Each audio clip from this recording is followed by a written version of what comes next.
السلام علیکم ورحمۃ اللہ وبرکاتہ۔ بسم اللہ الرحمن الرحیم۔ ناول مکن قلب از کلمہ حبیبہ فیصل۔ قسط نمبر 19۔ السلام علیکم۔ حمزہ فوراً حماد کے گھر چلا آیا، سلام کی اور مصافحہ کیا۔ وعلیکم السلام۔ کہو کیسے آنا ہوا؟ وہ بھی ایسے اچانک اتنی رات کو؟ حماد نے ہاتھ ملاتے ہوئے بیٹھنے کا اشارہ کیا۔ سوری اتنی رات کو ڈسٹرب کیا، لیکن کام ضروری تھا۔ ارے کوئی بات نہیں، جب چاہو آ سکتے ہو۔ کہو کیا بات ہے؟ حمزہ نے بات شروع کی۔ آج شہر میں کیا ہوا یہ تم جانتے ہو؟ دراصل اس ہنگامے کے بعد سارے لوگوں کو گھر بھیج دیا گیا تھا۔ علما کی ایک دوست ہے اشال، وہ کالج سے نکلی تھی مگر گھر پہنچ ہی نہیں ہے، اور کسی کو اس کے بارے میں کچھ نہیں پتہ۔ حمزہ دھیرے دھیرے اسے ساری بات سمجھا رہا تھا۔ او تمہیں پکا پتہ ہے وہ کسی کے ساتھ نہیں گئی؟ حماد نے حمزہ سے پوچھا۔ ہاں، اب تک کی معلومات کے مطابق یہی پتہ لگا ہے، حمزہ نے آہستہ سے بتایا۔ اور سے اگر اکیلی جاتی ہے یا کوئی پک کرنے آیا ہے؟ اس کا بھائی آتا ہے ڈیلی، مگر کل افراتفری میں شاید وہ نکل گئی ہو، کیونکہ اس کے بھائی کے آنے تک وہ جا چکی تھی۔ حماد اس کی بات دھیان سے سن رہے تھے۔ دیکھو اب جب میں انویسٹیگیشن کر رہا ہوں تو مجھے ہر نیج پر سوچنا ہے۔ جہاں تک میری معلومات ہے یونی اور مال خرید ہے، اور حالات دیکھتے ہوئے پہلا خیال یہی ذہن میں آتا ہے کہ وہ شاید مال کے قریب سے گزری ہو۔ حماد انگلیوں میں پین گھماتے ہوئے حمزہ پر سوچ نگاہیں ٹکاتے ہوئے بولا۔ اس کی بات سن کر حمزہ کئی لمحے کچھ بول ہی نہ سکا اور آگے سوچنے کی ہمت نہیں پڑی۔ دیکھو میں نے کہا ہے، ہر زاویے سے سوچنا ہمارا کام ہے۔ بائی دی وے یہ صرف ایک خیال یا شک ہے، یقین نہیں۔ اب دعا کرو کہ یہ غلط ثابت ہو۔ اوکے حمزہ بس اتنا ہی بتا پایا۔ نیوز والے اگر آج زخمیوں کی انفارمیشن دے دیتے تو ہمیں آج ہی پتہ چل جاتا۔ خیر کل صبح تک انتظار کرو، اب اس کے بعد ہی کچھ ہو سکتا ہے۔ پھر تب تک میں وہاں کے علاقوں کو چھان بین اپنے طریقے سے کرتا ہوں۔ تو پھر ٹھیک ہے، کل میں آؤں گا، ساتھ جائیں گے ہم مختلف اسپتالوں میں۔ حمزہ کھڑا ہوتا ہوا بولا۔ ایک دوسرے کو الوداعی کلمات کہہ کر حمزہ اپنی کار میں آ بیٹھا اور ڈرائیونگ کرنے لگا۔ رات گہری ہو چکی تھی، اسی طرح اس کے چہرے پر بھی سوچ کی گہری پرچھائیاں تھیں۔ اگر سچ میں اشال نہیں، ایسے کیسے ہو سکتا ہے؟ اس کے بھائی کا کیا ہوگا؟ اور علما بھی؟ مختلف سوچیں ذہن پر حاوی ہوتی جا رہی تھی۔ اسے اپنی اور اشال کی فون پر کی گئی گفتگو یاد آئی تھی، کیسے بولنا شروع ہو گئی تھی، اور اس کی آواز سن کر اشال کی زبان کو بریک لگے تھے۔ وہ ہولے سے مسکرا دیا۔ اوف میں یہ کیا سوچ رہا ہوں؟ سچ میں مجھے گھر جاتے سے سو جانا چاہیے۔ وہ خیالوں کو جن رکھتا ڈرائیونگ پر توجہ مرکوز کرنے لگا۔ گھر پہنچا تو علما کو اپنے منتظر پایا۔ گویا تم سوئی کیوں نہیں؟ حمزہ نے ہلکی سی خفگی سے کہا۔ نہیں بھائی، پہلے یہ بتائیے اشال کا کچھ پتہ چلا؟ وہ بے چینی سے کہنے لگی۔ حماد نے کہا وہ ڈھونڈ لے گا، بے فکر ہو کر سو جاؤ، انشاءاللہ مل جائے گی وہ۔ حمزہ اسے اصل بات بالکل نہیں بتا سکتا تھا، سو غور کر گیا۔ حمزہ خود اسے بیڈ پر لٹا کر آیا تھا اور خود بھی کچھ دیر آرام کے عرصے کمرے میں چلا گیا۔ عبدالہادی کی حالت قابل رحم تھی۔ رات کے 2 بج رہے تھے مگر وہ سو نہیں پایا تھا، اور نہ ہی اس نے سونے کی کوشش کی تھی۔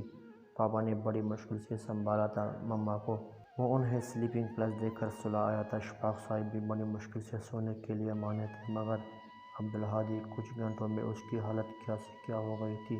یونی شروع ہونے سے پہلے اشال کی ہالیڈے میں اسے خوب ستایا کرتا تھا۔ وہ اسے کہتا تھا، یار جنگلی بلی کب تمہاری یونی سٹارٹ ہوگی؟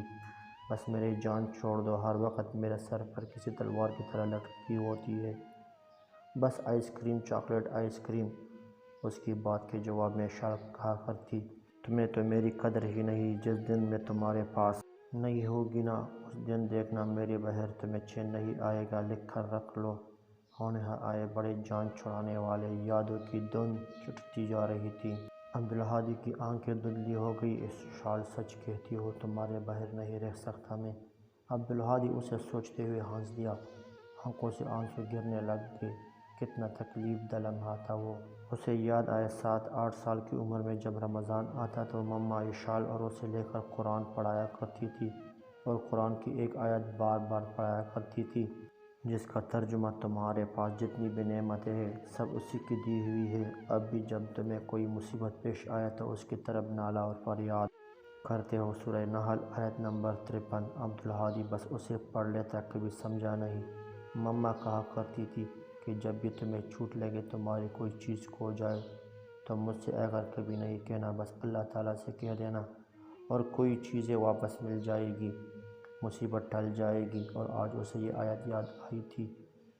ہاں، وہ اللہ سے فریاد کرے گا، اپنی شال مانگنے گا اللہ سے۔ بے اختیار اس کے قدم باتھ روم کی جانب بڑھی۔ اس نے وضو کی اور جائے نماز بچھا کر بیٹھ گیا۔ ہاتھ دعا کے لیے اٹھے تھے۔ اے اللہ، میں گنہگار ہوں، میں خود غرض ہوں۔ عام دنوں میں کبھی تیرے آگے ہاتھ نہیں پھیلاتا، بس نماز کو پڑھتا تھا، تیرا حق ادا نہیں کیا کبھی، مگر تو بخشنے والا ہے۔ ہاں، تو نے شال کی گمشدگی کی صورت میں سیدھی راہ پر لانا چاہا ہے، بس تو اس شال کو میرے پاس لا دے۔ آنسو دعا کے لیے بندے ہاتھوں میں گرے۔ اس نے اپنے ہاتھوں کو دیکھا۔ اللہ، میری ہاتھ خالی ہے، میں کیا کروں؟ میں اس شال کو کیسے ڈھونڈوں؟ تو مجھے راستہ دکھا، اس شال کو صحیح سلامت گھر لے آ۔ وہ کتنی ہی دیر اللہ سے شال کی حفاظت کی دعائیں مانگتا رہا۔ شاید دعا عرش پر موجود بنیاد ذات کے در پر پہنچ جائے۔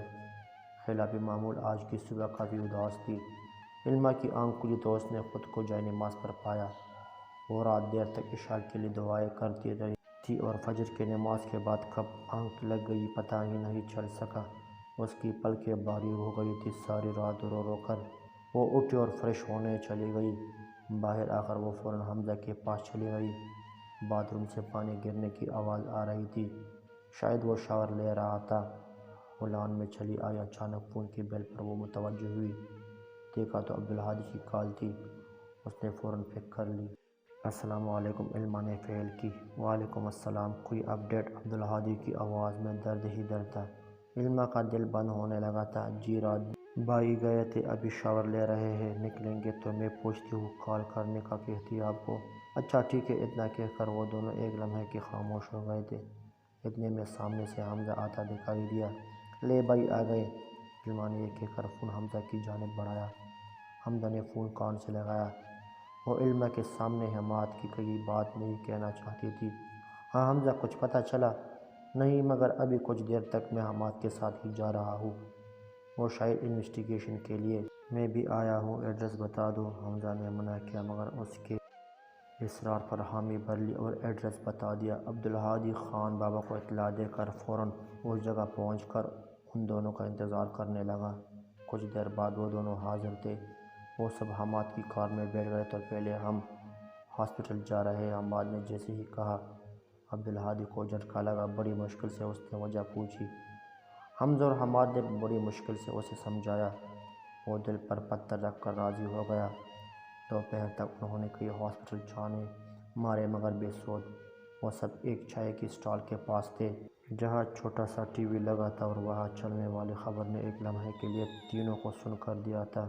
ابھی آئی اطلاع کے مطابق کل ہوئے حادثے میں کئی لوگوں کی جائے وقوع پر موت ہو گئی۔ متاثرین کے گھر والوں کو بھی اطلاع دے دی گئی ہے، مگر اب بھی کچھ لاشیں ایسی بھی ہیں جن کے وارثین کا پتہ نہیں چل سکا۔ خبر کے مطابق چہرہ پہچاننا ممکن ہے۔ وہ رپورٹر کسی کی آواز دینے پر وہاں متوجہ ہو گئی۔ پھر دوبارہ آ کر کہا، ایک نئی خبر آئی ہے جس کے مطابق مرنے والوں کا چہرہ تو نہیں پہچانا جا سکا ہے۔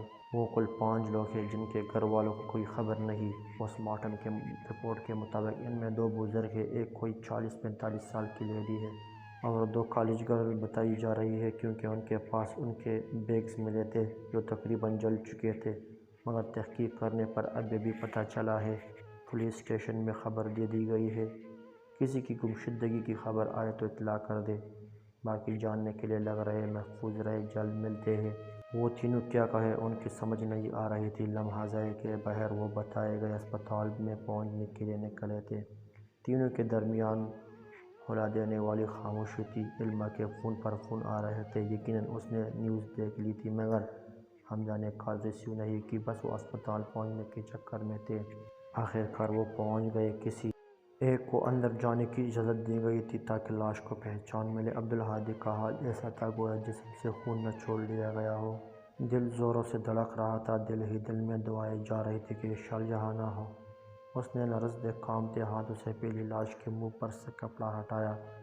چہرہ بری طرح جل چکا تھا۔ اس نے فوراً منہ پھیر لیا۔